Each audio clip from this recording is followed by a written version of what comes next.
रोजाना सबसे पहले अनुपमा सीरीज देखने के लिए हमारे चैनल को सब्सक्राइब करें। इस एपिसोड की शुरुआत में हम देखते हैं कि अनु अपने कैफे के बाहर खड़ी होती है और तभी प्रेरणा वहां आती है। अनु जैसे ही प्रेरणा को देखती है तो उसे आवाज लगाती है। प्रेरणा बताती है कि उसे सुना है कि कल अनु की बिक्री बहुत अच्छी रही है। अनु जवाब देती है कि हाँ, कल उन्होंने सभी को 20% छूट दी थी क्योंकि मदर्स डे था और जो माएं अपनी बेटियों के साथ आई थी उन्हें 50% तक छूट मिली। प्रेरणा उसे बधाई देती है। अनु कहती है कि कल तो ठीक रहा लेकिन असली परीक्षा तो आज होगी, न जाने भगवान क्या कुछ करेगा, बस सब कुछ अच्छा हो। प्रेरणा कहती है कि जब तक अनु खाना बनाएगी सब कुछ अच्छा ही रहेगा। अनु कहती है कि प्रेम भी बहुत अच्छा खाना बनाता है। अनु आगे कहती है कि प्रेरणा देखना, तेरा और प्रेम का कैफे भी बहुत अच्छे से चलेगा। प्रेरणा को याद आता है कि सूती उसको बार बार कहती थी कि वह एक कर्मचारी तो बन सकती है पर साथी नहीं। अनु को लगता है कि कुछ गड़बड़ है और पूछती है कि प्रेरणा ठीक तो है। प्रेरणा कुछ नहीं बोलती और अनु को गले लगा लेती है। तभी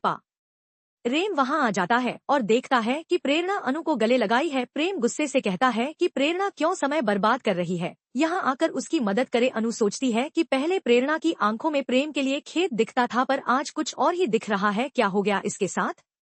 शायद ज्योति ने कुछ कह दिया है। अब हम कोठारी हाउस में देखते हैं जहां बा एक पवित्र गाथा सुना रही है। बा कहती है कि वट वृक्ष यानी बरगद का पेड़ एक पवित्र वृक्ष है। सावित्री ने यमराज से लड़कर अपने पति के प्राण वापस छीन लिए थे और उन दोनों का सामना बरगद के पेड़ के नीचे ही हुआ था, इसीलिए वट वृक्ष की पूजा की जाती है। परी आश्चर्य से कहती है कि वाह, उन्हें यह पता ही नहीं था। बा आगे समझाती है कि वह एक पवित्र धागा बांधकर 7 बार वृक्ष की परिक्रमा करेंगी और अपने पति के लिए प्रार्थना करेंगी कि सातों जन्मों में उसी पति को मिले। यहाँ हम देखते हैं कि एंजल थोड़ी दुखी दिख रही है। राही ने किंजल की ओर इशारा किया, फिर सभी लोग परिक्रमा के लिए तैयार हो जाते हैं और पूजा शुरू कर देते हैं।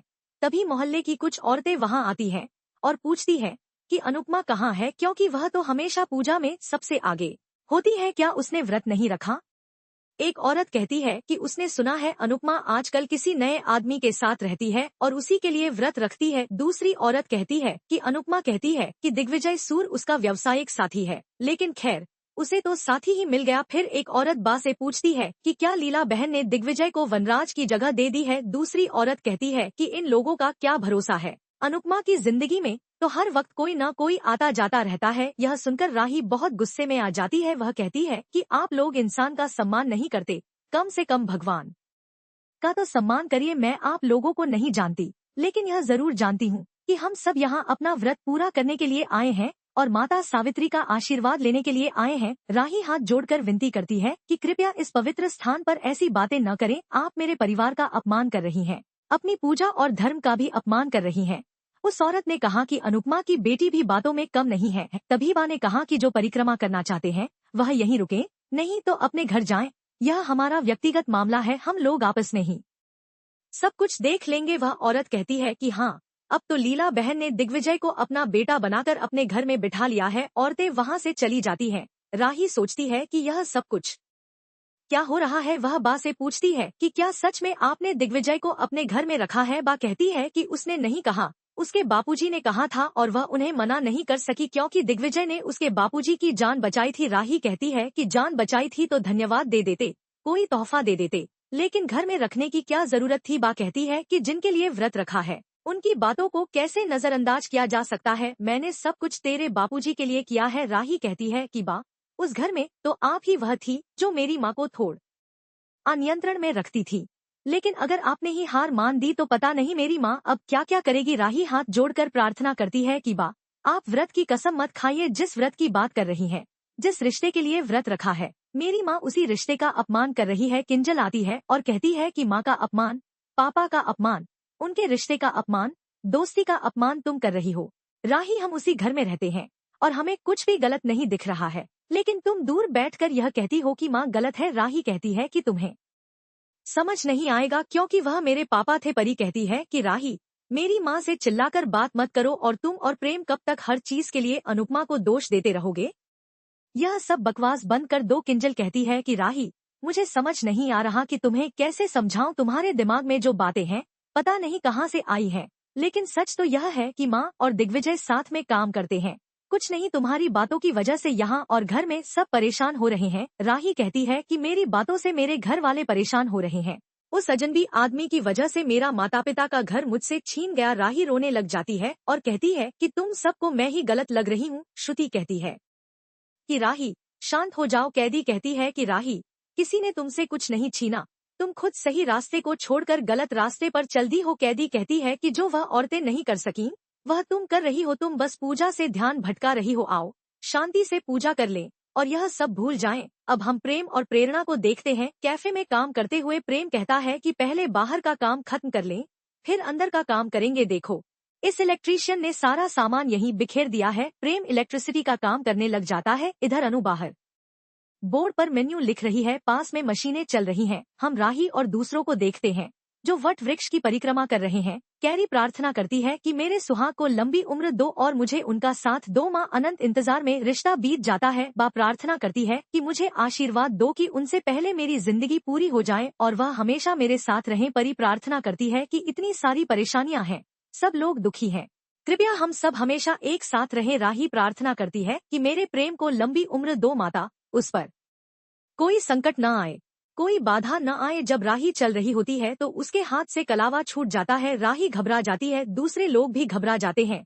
दूसरी ओर प्रेम काम कर रहा है और वहाँ बारिश की वजह से पार्किंग भी हो रही है। अनु सोचती है कि तार जलने की गंध तो पहले भी आई थी और प्रेम यहाँ इलेक्ट्रिसिटी का काम कर रहा है। अगर इलेक्ट्रीशियन को बुला लेता तो अच्छा होता, लेकिन अगर वह काम कर रहा है तो उसने सब कुछ पहले ही जांच लिया होगा। अगर मैं कुछ कहूँ तो लोग सुनेंगे नहीं। अनु देखती है कि राही रो रही है। राही कहती है कि कलावा टूट गया। कैदी उसके पास आती है और कहती है कि कोई बात नहीं, सब ठीक है, फिक्र मत करो। राही कहती है कि मेरी पूजा सच्ची है, मेरा प्यार सच्चा है, लेकिन यह कैसे हो सकता है?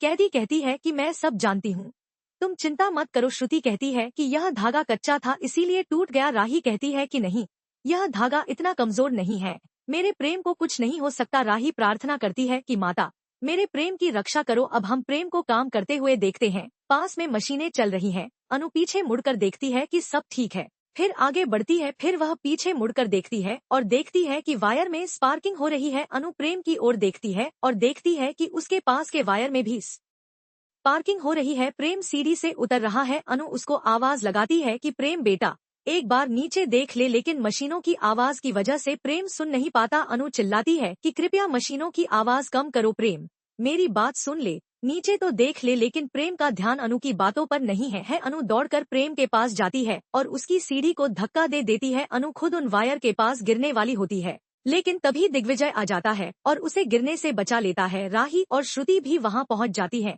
प्रेम गुस्से से कहता है कि अब आप धक्का मुक्की करने पर आ गई। दिग्विजय कहता है कि मुंह खोलने से पहले कम से कम अपनी आंखें खोल लो और देख लो कि चारों ओर क्या हो रहा है। अनुपमा जी ने तुम्हें बचाया है, वह कब से तुम्हें आवाज दे रही थी, लेकिन तुमने उनकी एक भी बात नहीं सुनी। अगर तुम्हारा पैर इन वायर पर गिरता तो क्या होता, तुम खत्म हो जाते। दिग्विजय मेन स्विच को बंद कर देता है। वह कहता है कि अनुपमा जी आप ठीक तो हैं? अनु कहती है कि हाँ सर, मैं ठीक हूँ, आपने मुझे बचा लिया, धन्यवाद। अनु देखती है कि राही भी यहाँ है। दिग्विजय कहता है कि राही, मुझे लगता है तुमने वट सावित्री का व्रत पूरी श्रद्धा से रखा है, इसीलिए देवी माता ने अनुपमा जी को अपने रूप में यहाँ भेज दिया और प्रेम को बचा लिया। दिग्विजय बेटा से कहता है कि यह वायर ठीक कर दो क्योंकि गलत कनेक्शन से समस्याएं आ सकती हैं। राही और श्रुति प्रेम के पास जाती हैं और पूछती हैं कि वह ठीक तो है। प्रेम कहता है कि हाँ, मैं बिल्कुल ठीक हूँ। अनु भी वहाँ से चली जाती है। अब हम अनु को कैफे बंद करके जाते हुए देखते हैं। वह देखती है कि प्रेम और राही कितने खुश हैं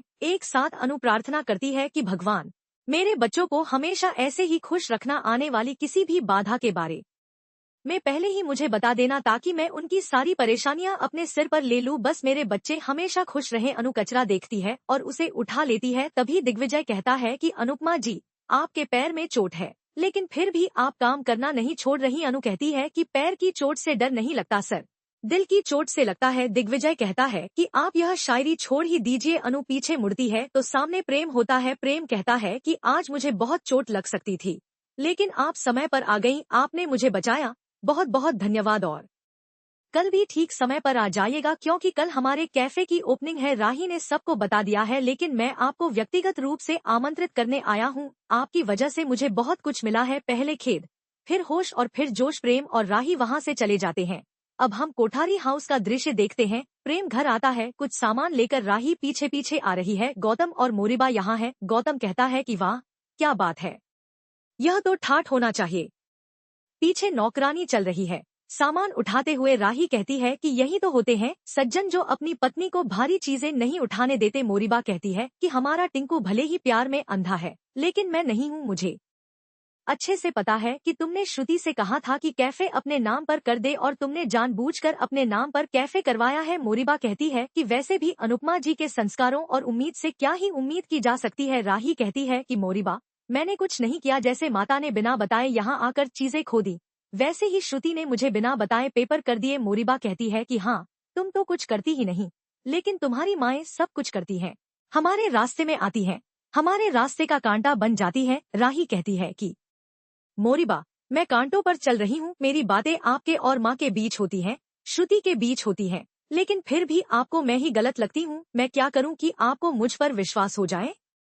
मोरिबा कहती है कि तुम कैफे अपने नाम पर कर दो, तभी प्रेम आ जाता है। वह कहता है कि संपत्ति किसके नाम पर है, इससे कोई फर्क नहीं पड़ता मोरिबा, हम दोनों का नाम तो एक ही है। आप किसी एक को पुकारेंगी तो दूसरा भी आ जाएगा, और अगर मेरा नाम अकेले कहीं देखना चाहती है तो मेरे मकसद पर देखिए, मैंने वहाँ अपना नाम लिख दिया है। मोरिबा कहती है कि रिंकू, मैं बहुत खुश हूँ कि आखिरकार तेरा सपना पूरा होगा। प्रेम कहता है कि सपना तो टूट गया था, लेकिन अब जो मेरा मकसद है वह पूरा होगा। मैं अनुपमा जी को साबित करना चाहता हूँ कि मैं भी किसी से कम नहीं हूँ, यही मेरा मकसद है, और इसीलिए मैंने अनुपमा जी को कैफे की ओपनिंग में बुलाया है। मोरिबा कहती है कि उन्हें बुलाने की क्या जरूरत थी। प्रेम कहता है कि जरूरत थी मोरिबा, क्योंकि उन्हें लगता था कि मैं कुछ नहीं कर पाऊंगा, लेकिन उन्हें पता चलेगा कि मैं उनकी सोच से भी ऊंची उड़ान भर सकता हूँ। प्रेम वहाँ से चला जाता है। राही भी जा रही होती है, तभी कैदी सामने आती है। वह कहती है कि राही, मेरी बात ध्यान से सुनो। प्रेम ने अपने आप को नफरत की बेड़ियों से बांध लिया है और इस बोझ के साथ वह कभी उड़ान नहीं भर पाएगा। प्रेम को यह समझाना तुम्हारा काम है, लेकिन तुमने अपनी माता के खिलाफ मोर्चा खोल दिया है, अभी भी वक्त है।